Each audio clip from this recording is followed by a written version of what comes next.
Hello everyone, welcome to LRNR classes. So today we are going to discuss about the Human Genome Project. Okay, तो आज हम बात करेंगे about Human Genome Project.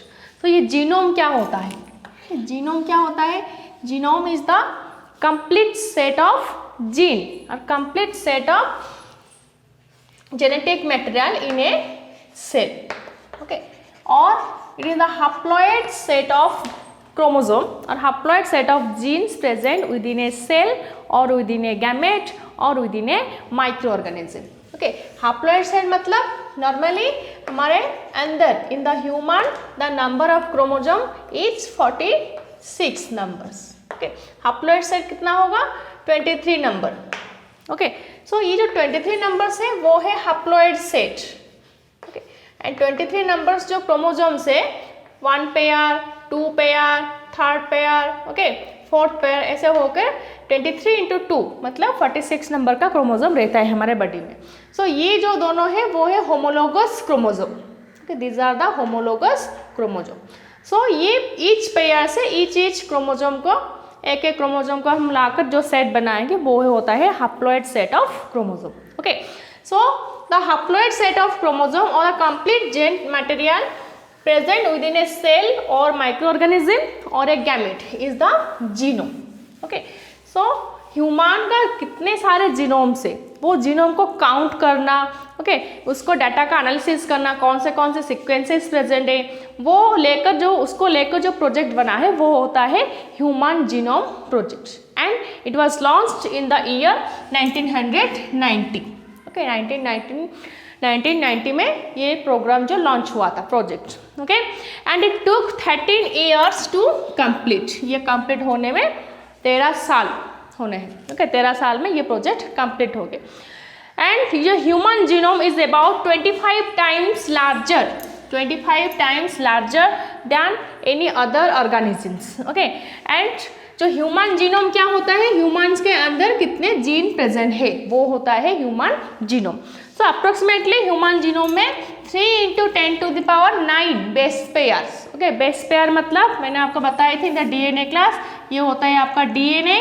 Okay, and ये होता है आपका बेस पेयर्स. ओके, इस स्ट्रैंड में एक बेस एंड ये स्ट्रैंड में एक, दोनों स्ट्रैंड में जो बेसेस होता है वो एक पेयर फॉर्मेशन करते हैं हाइड्रोजन बॉन्ड के थ्रू. ओके, वो होता है base pair.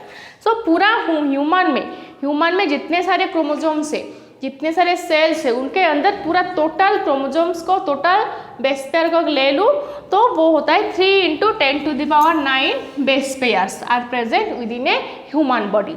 Okay, and what are the goals of human genome project? Okay, the aim of human genome project, ये प्रोजेक्ट बनाने का एम क्या है? So identify all the genes in human DNA. Human DNA में कितने सारे jeans है उसे आइडेंटिफाई करना है इसका एम. ओके, सो अप्रोक्सीमेटली जो काउंट करने के बाद कितने सारे पता चला 30,000 जीन्स प्रेजेंट है. ओके, 30,000 जीन्स प्रेजेंट है with in a human body. And next one is determine the sequence of 3 billion chemical base pairs. ये base pair जो होता है वो chemical nature क्यों? क्योंकि ये base pairs जो होते हैं bases mainly nitrogenous compound है. So it is chemical in nature and forms bond between themselves. Okay, so determine the sequence of 3 billion chemical base pairs. So 3 × 10⁹ base pairs लिखा है ना, वो होता है 3 billion chemical base जो base pairs होता है उसका सीक्वेंस को डिटरमाइन करना, वो किसके कितने सीक्वेंस में, कौन से सीक्वेंस में वो सब प्रेजेंट है. ओके, एक पर्टिकुलर सीक्वेंस होता है जीन में जो पर्टिकुलर प्रोटीन को बनाते हैं. ओके, जो ह्यूमन का जो इतने सारा डेवलप्ड स्ट्रक्चर है ह्यूमन बॉडी, सो ये सब डेवलप्ड स्ट्रक्चर होने के पीछे कौन सा सीक्वेंस है जीन का. ओके, वो सीक्वेंस को डिटरमाइन करना है उसका एम ह्यूमन जीनोम प्रोजेक्ट का, that make of the human DNA.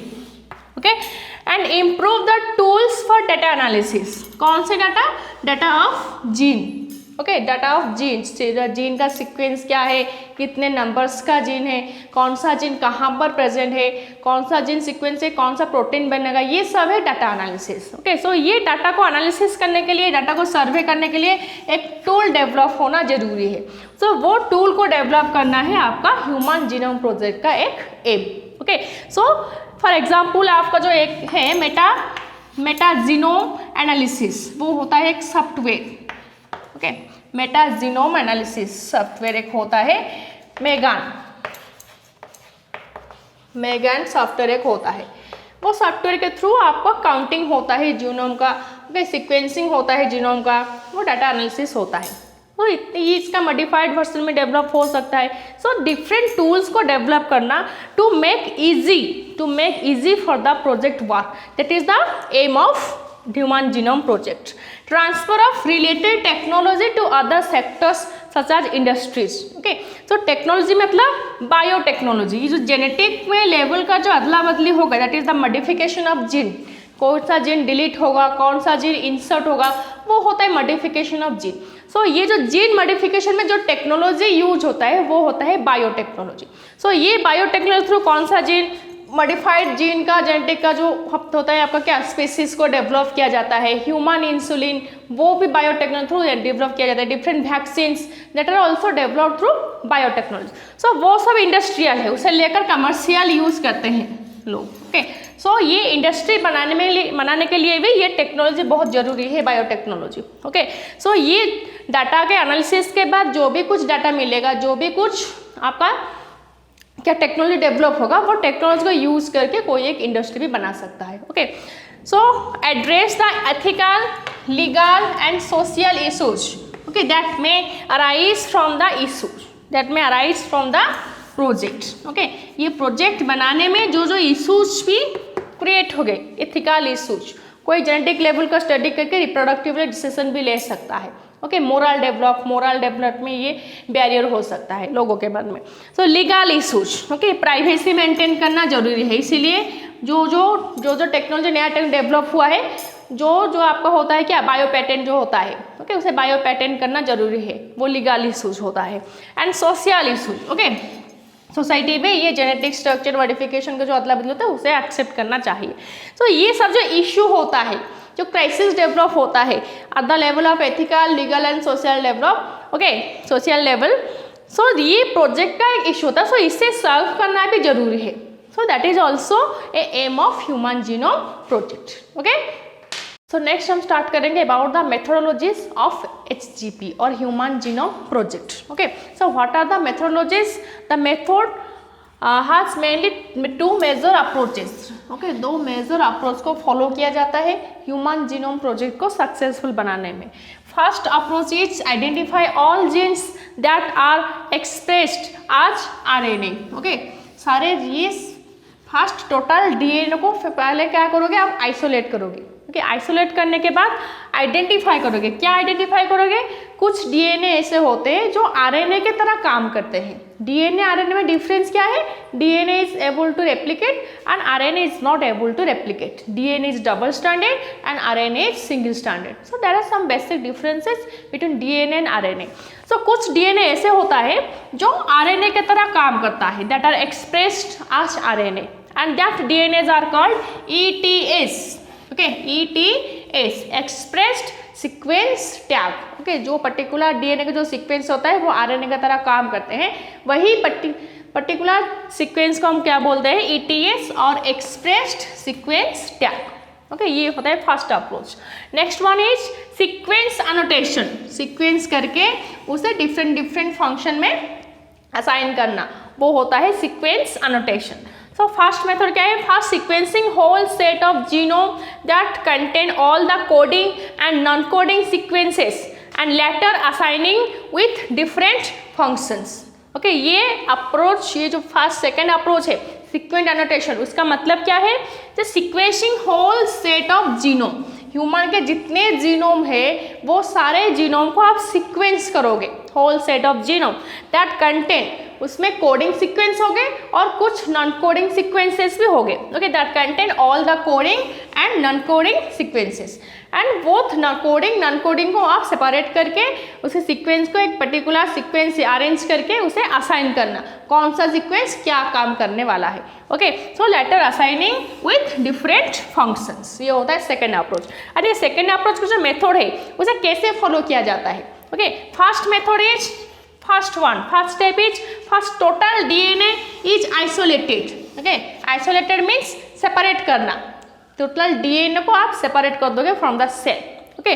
So first total DNA, जितने सारे डीएनए हो गए सेल में, वो पहले सारे डीएनए को आप क्या करोगे, आइसोलेट करोगे, then converted into random fragments of small size.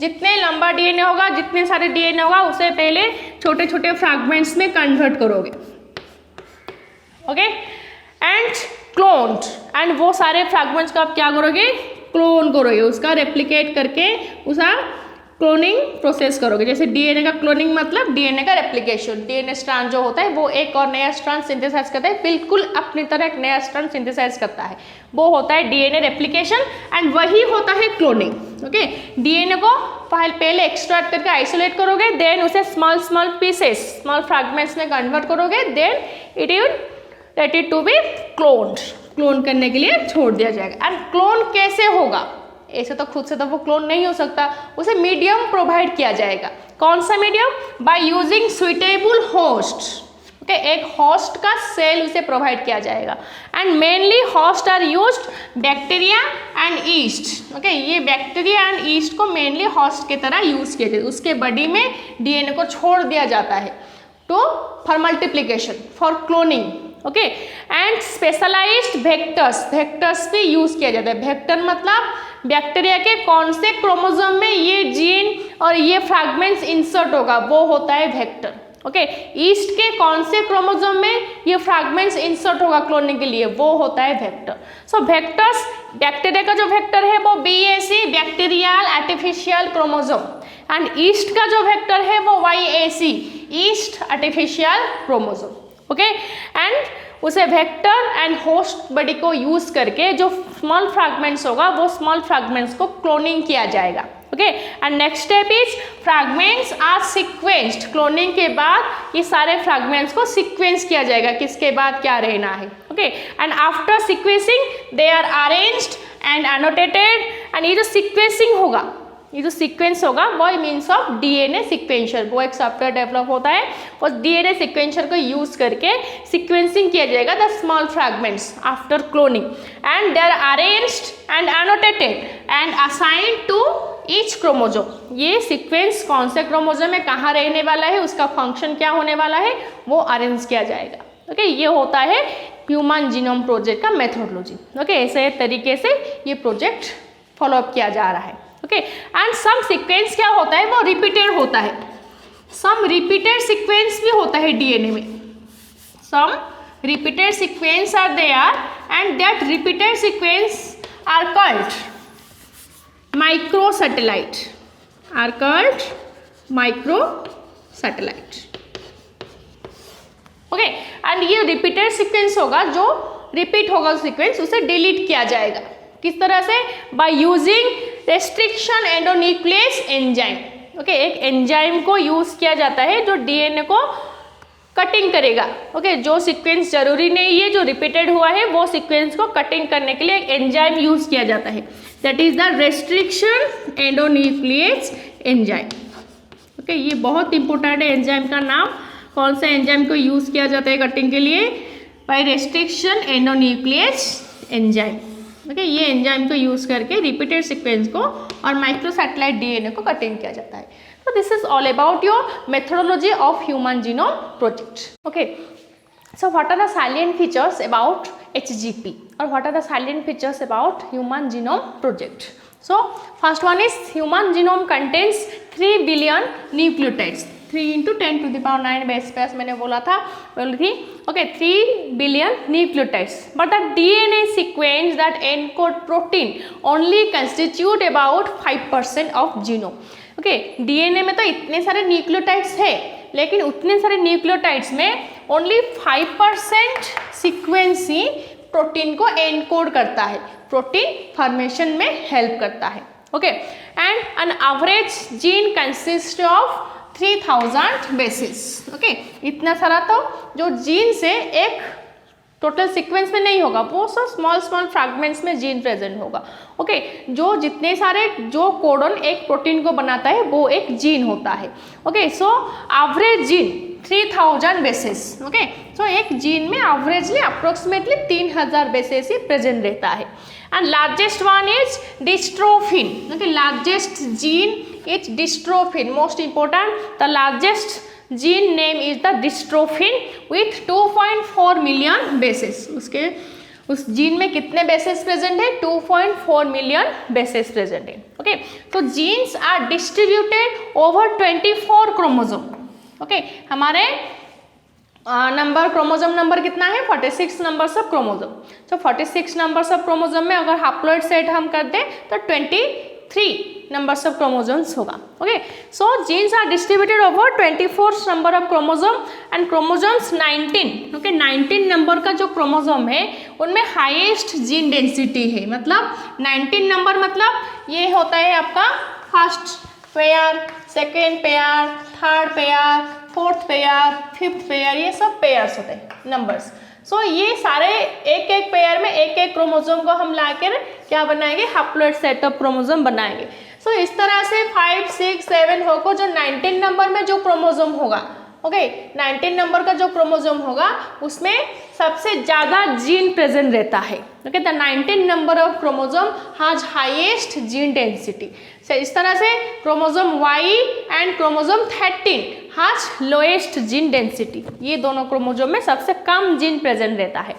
And about 35,000 to 40,000 genes in the genome and almost 99.9 nucleotides bases are exactly same. Okay, almost हमारे बॉडी के अंदर और जीनोम के अंदर कितने जीन्स प्रेजेंट है? 35,000 to 40,000 जीन्स प्रेजेंट है। And इस सारे जीन्स में 99.9 जीन्स क्या होता है? रिपीट होता है। ओके, वो nucleotides are exactly same. And ये जो एग्जैक्टली सेम को हम क्या बोलते हैं? रिपीटेड डीएनए सीक्वेंस और माइक्रोसैटेलाइट डीएनए बोलते हैं। Okay, so chromosome 1 has chromosome number 1, first pair chromosome है क्रोमोसोम नंबर 1। उसमें कितना जीन रहता है? 2968 number. Okay, 2968 numbers of genes present रहता है। Whereas chromosome Y, okay, Y chromosome मतलब जो सेक्स क्रोमोसोम लास्ट में होता है, अगर मेल होगा तो वो XY होगा, फीमेल होगा तो वो XX होगा। Okay, so chromosome number Y में कितना प्रेजेंट रहता है? अबाउट 231 जीन्स प्रेजेंट रहता है। ओके, यहाँ पर है chromosome number Y has lowest gene density. Okay, so chromosome number 13 also has lowest gene density. So chromosome 1 में 2968 नंबर जीन्स रहता है एंड क्रोमोसोम Y में 231 जीन्स प्रेजेंट रहता है। Okay, and about 1.4 million locations, location मतलब जो chromosome में एक लोकस प्रेजेंट रहता है जहाँ जीन्स प्रेजेंट होता है। ओके, वो होता है लोकेशन। कि जीन जहाँ प्रेजेंट होता है वो होता है लोकेशन, लोकस बोलते हैं। Say about 1.4 million locations of single base differences और SNP मतलब सिंगल न्यूक्लियोटाइड पॉलीमॉर्फिज्म ये अकर होता है। इसका मतलब क्या है? जो जीन्स प्रेजेंट होता है, सपोज ये दोनों पेयर ऑफ जीन्स, ये एक जीन है, ये एक जीन है। ओके, ये दोनों क्लोनिंग में होगा, डबल स्ट्रैंडेड में होगा। सो सपोज यहाँ A, T, C, G, T ऐसे ये सीक्वेंस प्रेजेंट है। इसका कॉम्प्लीमेंट्री बेसिस क्या होगा? A का T होगा, T का A होगा, C का G होगा, G का C, T का A होगा। ये बेसिस प्रेजेंट है। इस वाले जीन में भी सेम बेस प्रेजेंट है। यहाँ A होगा, यहाँ T होगा, यहाँ C होगा, यहाँ G होगा, लेकिन यहाँ T के जगह और एक G होगा। वो होता है single nucleotide polymorphism. Same to same sequence है लेकिन एक जगह एक न्यूक्लियोटाइड में डिफरेंस होगा। ओके, वो होता है single nucleotide polymorphism. Single nucleotide से वो दोनों अलग हो गए, पॉलीमॉर्फिज्म हो गए। सो ये होता है SNP टाइप ऑफ बेस और सिंगल बेस डीएनए डिफरेंसेस और सिंगल न्यूक्लियोटाइड पॉलीमॉर्फिज्म होता है। ओके, सो ये SNP वाला डीएनए जो कितने होता है? अबाउट 1.4 मिलियन लोकेशंस में ये प्रेजेंट अकर होता है। Okay, okay, so let's know about the application of HGP or Human Genome Project. Okay, so what are the application, in what sectors this project can be helpful, can be applicable? Okay, so to identify the gene abnormality. Okay, अगर कोई भी child में अगर कोई uterus में अंदर develop होगा, जो चाइल्ड होगा उसके अंदर सेल को टेस्ट करके जेनेटिक abnormality आप फाइंड कर सकते हो।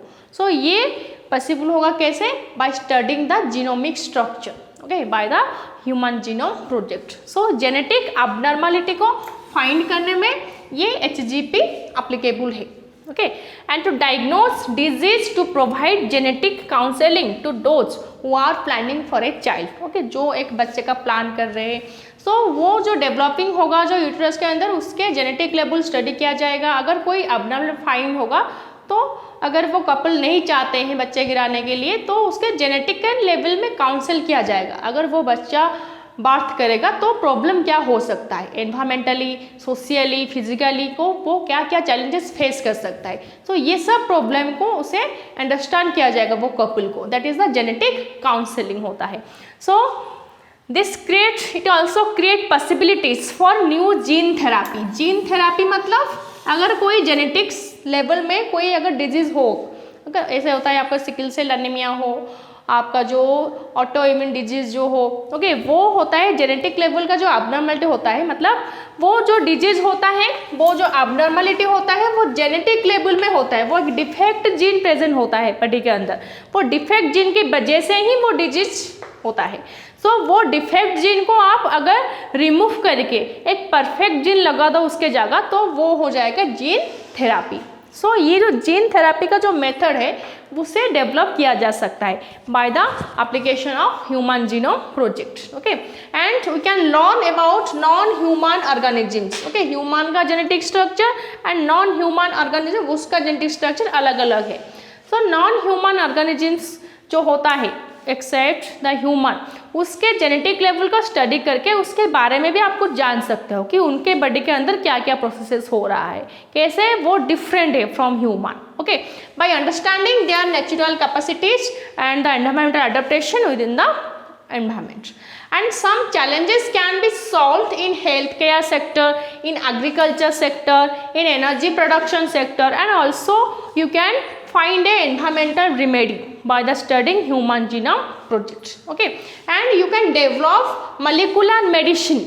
Okay, कैसे ना आप जो डिजीज होता है उस डिजीज को रूट कच, ओके, जो डिजीज पर्टिकुलरली कहाँ से वो डिजीज क्रिएट हो रहा है उसे फाइंड करके आप मॉलिक्यूलर मेडिसिन भी डेवलप कर सकते हो. एंड ये जो मेडिसिन सेक्टर में जो जेनेटिक्स का जो इंटीग्रेशन है वो होता है फार्मोजेनेटोलॉजी. ओके, फार्मोजेनेटिक्स होता है. सो to develop molecular medicine by finding the root cause of disease, the root cause of abnormality. Okay, so this is all about your human genome project. Okay, so what are the approaches, what are the methods, and what are the features, and what are the application. Most important, ये project कहाँ कहाँ applicable है. Okay, so thank you everyone.